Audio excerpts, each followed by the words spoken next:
इस चैनल पर सुनने वाले सभी श्रोता और दर्शक सबको सादर सप्रेम नमस्कार। 1857 से 1947 वीर मंगल पांडे से सुभाष चंद्र बोस का ये 90 वर्ष का स्वतंत्रता संग्राम का इतिहास, और इसके अंदर वो सब लोग जिनको इतिहास भूल गया, स्थान ही कोई नहीं मिला। ऐसे अनगिनत अनंत ऐसे नीम के पत्थर, मौन तपस्वी, भारत माँ के सपूत, वो शहीद, सब कुछ निछावर करने वाले वो महान क्रांतिकारी भुला दिए गए। लेकिन जो समाज अपने पूर्वजों को, अपने शहीदों को, अपने बहादुरों को, अपने बलिदानी लोगों को, त्यागियों को, तपस्वियों को, पूर्वजों को भूलता है, उस समाज का अस्तित्व हमेशा ही खतरे में बना रहता है, क्वेश्चन मार्क रहता है। By the past through the present to the future. अरे हमारा तो अतीत बड़ा ही गौरवमयी है, गर्व करने लायक है सब कुछ, फिर हम क्यों भूलेंगे? हाँ, संघर्ष हुआ है। हाँ, इस सोने की चिड़िया भारत को लूटने के लिए कई लुटेरे आए, दूर दूर से आए। हाँ, आक्रमणकारी भी आए, शासन करने के लिए भी आए। हाँ, आए तो लूटने होंगे, लेकिन यहाँ की कुछ कमजोरियां हमारी जो बन गई हुई थी समय की गति के साथ, कब का क्या हुआ कुछ नहीं पता चला।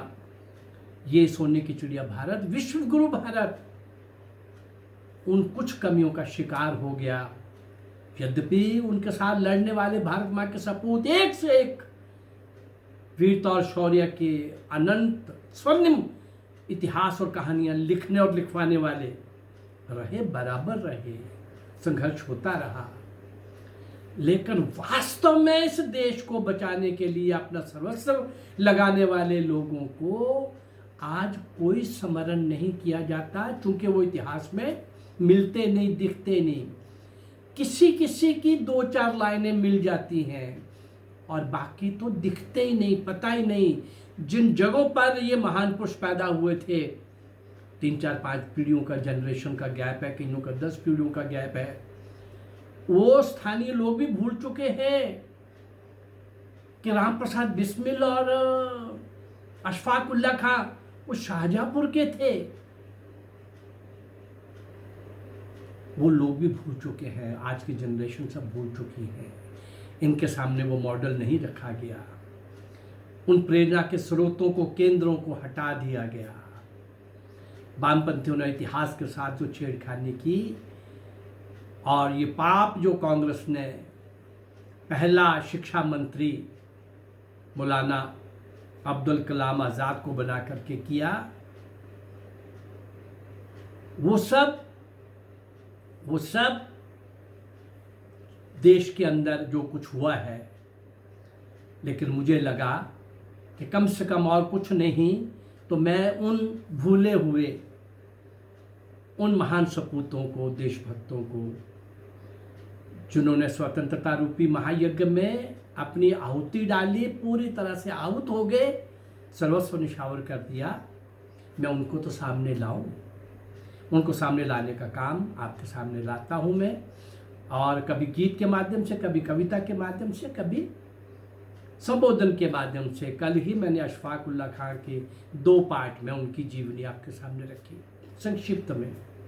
ऐसे ही उसके पहले राम प्रसाद बिस्मिल के 2 पार्ट में, उसके पहले वो 1924-25 का कालखंड और ये लखनऊ का कांग्रेस का सम्मेलन और एक नए महापुरुष का उदय होना, बाल गंगाधर तिलक का स्वराज्य हमारा जन्मसिद्ध अधिकार है, ये घोष करने वाला, और दूर बैठे हुए, कहीं भी बैठे हुए क्रांतिकारियों के कानों में जब ये सुनाई दिया, उनका बाल गंगाधर तिलक की और आकर्षित होना, और उस सम्मेलन के अंदर बाद में क्रांतिकारियों का मिलना, हिंदुस्तानी और प्रजातंत्र संघ का निर्माण होना, और आगे बढ़ते बढ़ते काकोरी का वो शाही खजाना लूटना, और कितने लोगों को फांसी हुई, कितने लोगों को काला पानी का हुआ, कितना ये सब हुआ, ये मैंने आपके सामने रखा है। लेकिन इस गीत के बाद मैं एक और बात कहना चाहूँगा, इस देश के ऊपर संकट आज भी कम नहीं है, दृश्य और अदृश्य समय समय पर वो अपनी चालाकी से, शरारतों से, कारनामों से, कृत्यों से, कुकृत्यों से स्वयं का अस्तित्व बनाए रखने के लिए कभी ना कभी, कहीं ना कहीं प्रत्यक्ष अप्रत्यक्ष दिखते हैं, पर देखने वाली वो नजर चाहिए ना। हम लोग अपने अपने कामों में लगे हैं, अपने मौज मस्ती में लगे हैं, अपने घर परिवार में लगे हैं, हमको वो क्यों दिखेंगे? लेकिन उनको अगर समय रहते हम नहीं देख पाए तो उन दुष्टों के द्वारा, उन गद्दारों के द्वारा, वैसे बिकाऊ माल के द्वारा, ऐसे आत्माहीन और ऐसे कुकृत्य करने वाले वो गद्दार फिर से गुलामी को इस द्वार पर खींच के ले आएंगे। वो तो अपने आप को बेच चुके हैं, लेकिन जो नहीं बिके हुए वो निष्क्रिय है या अपने मस्ती में डूबे हुए हैं। निकलो भाई उस मस्ती से, तभी बच पाओगे, नहीं तो वो गिनती के ज़्यादा लोग नहीं है वो गद्दार, बहुत कम लोग हैं। पर आप सो काल्ड अच्छे, सो काल्ड मैं इसलिए कह रहा हूँ, उस अच्छाई को क्या करना जो देश के काम ना आए, जो समाज के काम ना आए, जो परमार्थ के काम ना आए, जो परोपकार के काम ना आए, जो परहित के लिए ना आए। अरे हम एहसान नहीं करेंगे ये करके, परमार्थ और परहित की दूसरी की बातें, हम बच पाएंगे, हमारी आने वाली जनरेशन को हम आंख मिला के बात कर पाएंगे। नहीं, जब ये संकट आया था हमारे से पहले भी बहुत सारे महापुरुष मुकाबला करते रहे, और जब हमारे सामने चुनौतियां आई तो हमने भी मुकाबला किया। और बच्चे आपको भी करना है, तब ये देश बच पाएगा। थोड़ा छोटा देश रह गया है, इसको भी छीनने के लिए विदेशी ताकतें बगले की तरह नजरें जुमाए बैठी हैं। आइए आज गीत के द्वारा उन महापुरुषों को, उन क्रांतिकारियों को जिन्होंने देश के स्वतंत्रता संग्राम में अपना तन मन धन सब कुछ निछावर कर दिया, बहुत कष्ट सहे, जूझते रहे, आखिर दम तक लड़ते रहे, फांसी के तख्ते के ऊपर झूल गए, हमेशा की नींद सो गए, जेलों के अंदर बहुत भयंकर यातनाएं सहने वाले, और काला पानी जैसा भयंकर, नाम ही भयंकर वहाँ का, तो एक एक सजा का एक एक क्षण रोंगटे खड़े कर देने वाला है। पर आजीवन जिनको उस काल कोठरी में रहना पड़ा, दूर दूर तक सूरज नहीं, दूर दूर तक रोशनी नहीं, टॉयलेट भी अंदर, आप कल्पना करिए जरा। और जिसको ये कल्पना ही ना रहे कि अब तो मेरा सारी उम्र ऐसे ही निकलेगी, तो भी वो लोग आजन्म व्यतीत करने के बाद बाहर निकले और फिर वैसे का वैसा उसी मार्ग पर, स्वतंत्रता के मार्ग पर चल पड़े। उनको हम भूल जाएंगे? आइए आज गीत के द्वारा हम उनको स्मरण करेंगे, श्रद्धांजलि देंगे।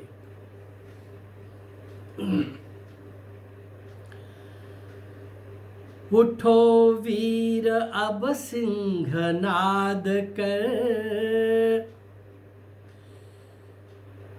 रन के साज सजाए, रन के साज सजाए। उठो वीर अब सिंहनाद कर, रन के साज सजाए, रन के साज सजाए।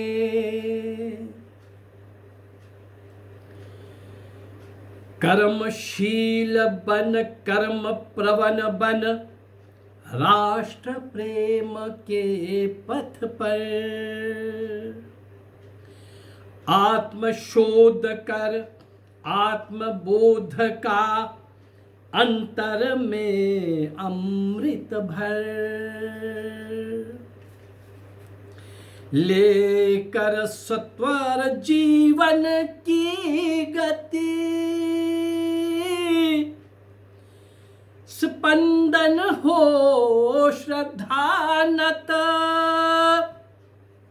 आज करे युग पुरुष राम का, पुनरपि नूतन स्वागत।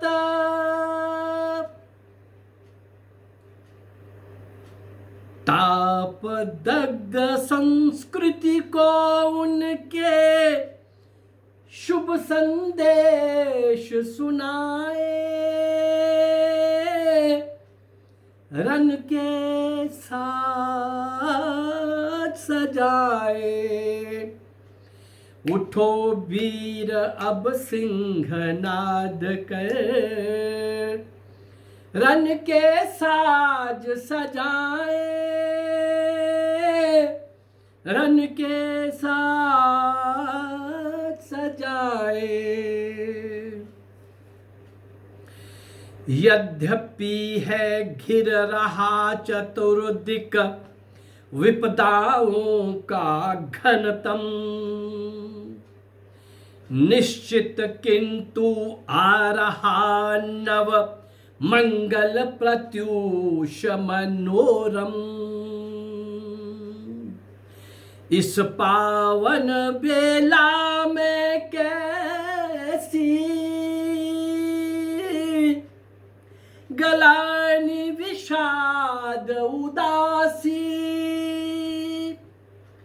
पुनः कीर्ति छिटकेगी अपनी जग में चंद्रकलासी।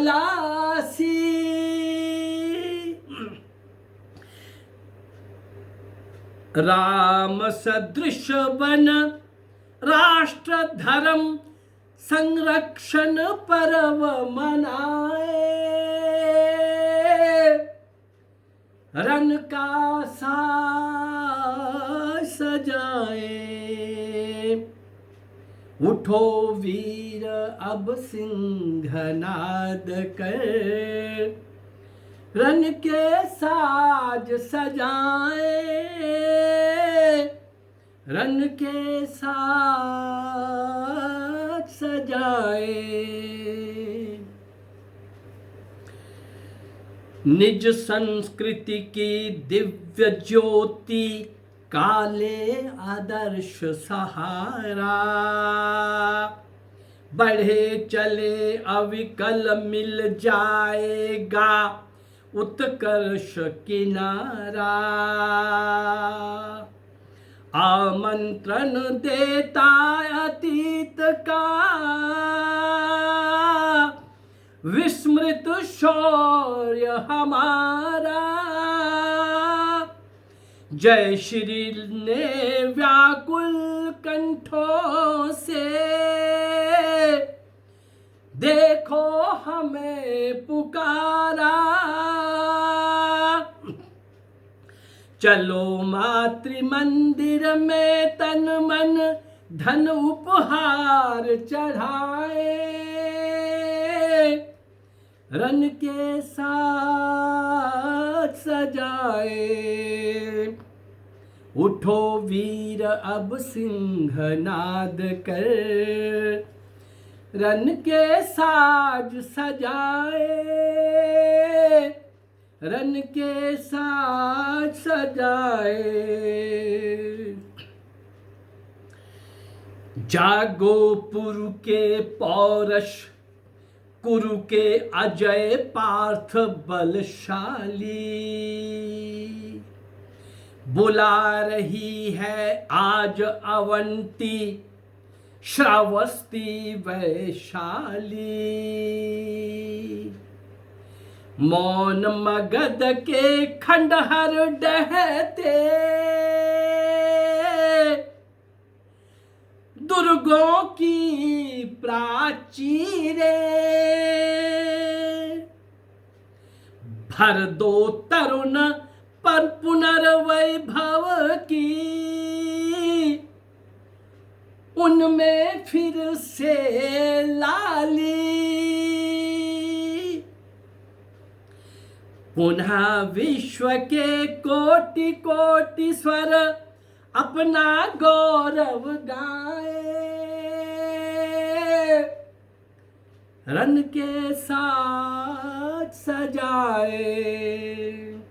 उठो वीर अब सिंहनाद कर, रन के साज सजाए, रन के साज सजाए।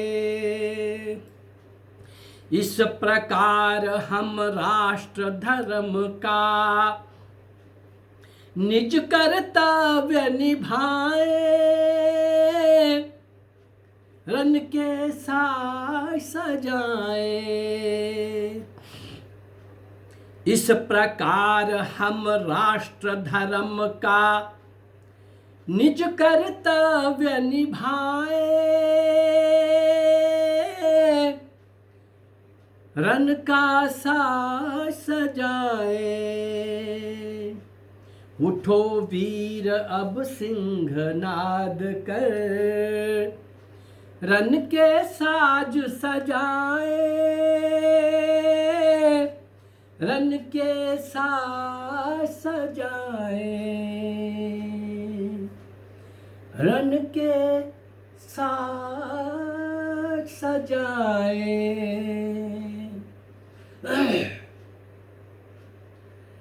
रन के साज भगवान कृष्ण की बांसुरी का संगीत और सुदर्शन दोनों का ध्यान रखेंगे तो ये देश बचेगा। अगर बचा है, जितना भी बचा है, तो इन कारणों से बचा है।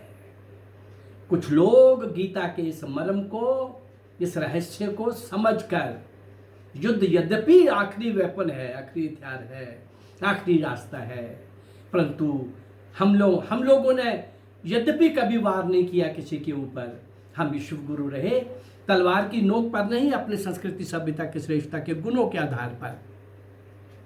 परंतु कम से कम इतने शक्तिशाली हो जाएं, कोई वार करे तो हम मुकाबला कर सकें। सिंध के राजा दाहिर ने 4 बार मोहम्मद बिन कासिम को भारत की धरती को टच नहीं करने दिया था।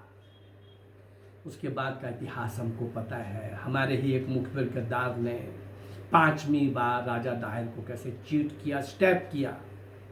वो चीट करने वाले, स्टैप करने वाले, देश को बेचने वाले, देश की अखंडता के साथ खिलवाड़ करने वाले, देश को तोड़ने वाले विघटनकारी तत्व सामने भी, दृश्य भी और अदृश्य भी है इस देश के अंदर। केंद्र की सशक्त सरकार के साथ प्रार्थना मैं बार बार करता हूं कि ऐसे देशद्रोहियों के खिलाफ सख्त कानून,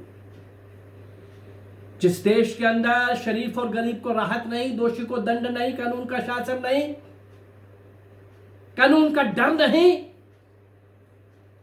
वो देश ज्यादा देर चल नहीं पाता।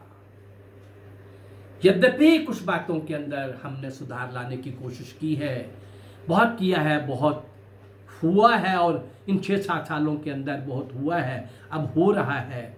लेकिन अभी जो बहुत करना बाकी है, उस बहुत के अंदर सख्त कानून, देशद्रोहियों के लिए सख्त कानून बहुत आवश्यक है। जनसंख्या नियंत्रण बिल, कॉमन सिविल कोड से भी जरूरी है देशद्रोहियों के लिए सख्त कानून। ये तीनों काम एक साथ हो जाएं, थोड़ी थोड़ी देर बाद हो जाएं, लेकिन इसी सरकार के इसी सेशन में, इसी टेन्योर में, इसी कालावधि में ये तीनों काम होंगे तो देश कुछ लाइन पर आ पाएगा, और फिर देश उन्नति की ओर, प्रगति की ओर, और भारतीयता की ओर, भारत की ओर। अभी तक 70 सालों में इंडिया की ओर चल रहे थे, 6-7 सालों से हमने भारत की ओर चलना शुरू किया है, परंतु अभी यात्रा लंबी है। ये मेरे इस चैनल के माध्यम से उन सब महान आत्माओं को जो मैं दे रहा हूँ, श्रद्धांजलि दे रहा हूँ, स्मरण कर रहा हूँ, और वर्तमान के करंट ज्वलंत समस्याओं को भी समय समय पर आपके साथ ला रहा हूँ, लाता रहूँगा। पर उन अनगिनत भूल चुके ऐसे वो असंख्य नायक और नायिकाओं को स्मरण करते हुए, श्रद्धांजलि देते हुए, कभी संबोधन के द्वारा, कभी गीत कविता के माध्यम से, उसी दायित्व को निभाते हुए आज मैंने ये कार्य आपके सामने गीत के माध्यम से, और कुछ जब मैं गीत देता हूँ तो मैं फिर किसी एक क्रांतिकारी का जीवन नहीं लेता, तब मैं जनरल बात ही करता हूँ। ये जनरल बात भी देशभक्ति की है और देश के साथ जुड़े हुए उस दर्द और पीड़ा की है जो हर देशभक्त के अंदर होनी चाहिए, होगी भी, लेकिन वो देशभक्तों का एक साथ एक दिशा में आना और बढ़ना, आगे बढ़ना, और जो काम देश के लिए चल रहे हैं, जो संस्थाएं कर रही हैं, उनके साथ सहयोग करना, उनके पीछे खड़े होना, ये भी आज का दायित्व है। आज के दायित्व को अगर ध्यान में नहीं रखेंगे, केवल इतिहास की कहानियां पढ़ने से काम नहीं चलेगा। मेरा ये प्रयास अगर आपको अच्छा लग रहा है तो मेरे चैनल को आप लाइक करिए, सब्सक्राइब करिए और शेयर करिए। नमस्कार, जय भारत, धन्यवाद।